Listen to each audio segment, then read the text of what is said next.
why are the Canadians seemingly a little more well-run and happier than the Americans these days?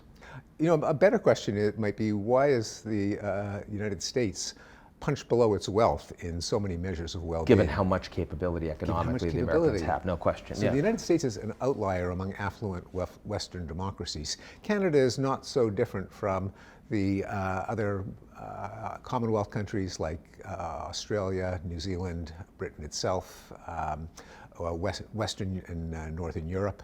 But the United States is the anomaly because it's rich, it's more or less democratic, but it has lower life expectancy, it has poorer scores on math tests, has more obesity, more drug addiction, more violence.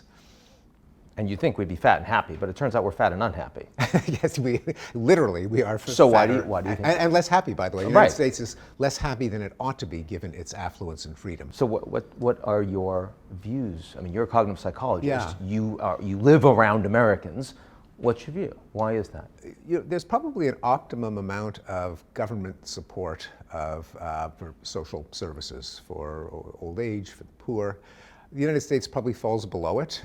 Now, there can be too much and there can be too little, and I think the United States is probably on the wrong side of that curve. So people are more anxious about losing their job if they get sick, about becoming destitute. There's less government attention to poverty and segregation and other problems that the government tends to take on in other countries. Also, the United States has a tradition, especially parts of the United States, the South and the Southwest, of hostility to any centralized government and planning. It's much more of vigilante justice. Every man defends his own home with defends his honor and must secure the credibility of his implicit threat by responding to insults. And so Americans are more likely to get into stupid barroom brawls and lethal disputes over a parking spot and road rage.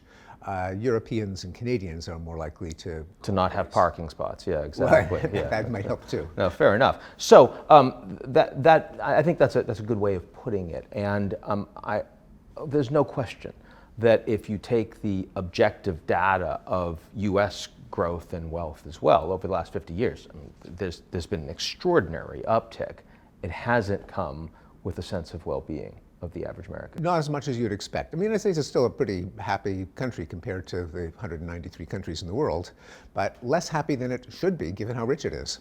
How much do you blame the structure of the media as opposed to just the job that journalists have always had? Because, I mean, it's not new. I mean, people that are writing things that people want to read on the day. Yeah. But has that changed over the last decades? Even before we talk about social media and algorithms, but has it changed just the media itself?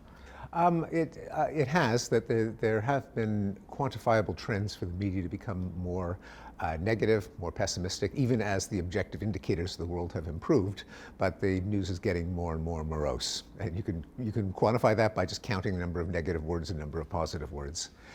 So that misinforms people about the state of the world. It means that they become cynical about the causes of global improvement, that they fail to appreciate what has been working.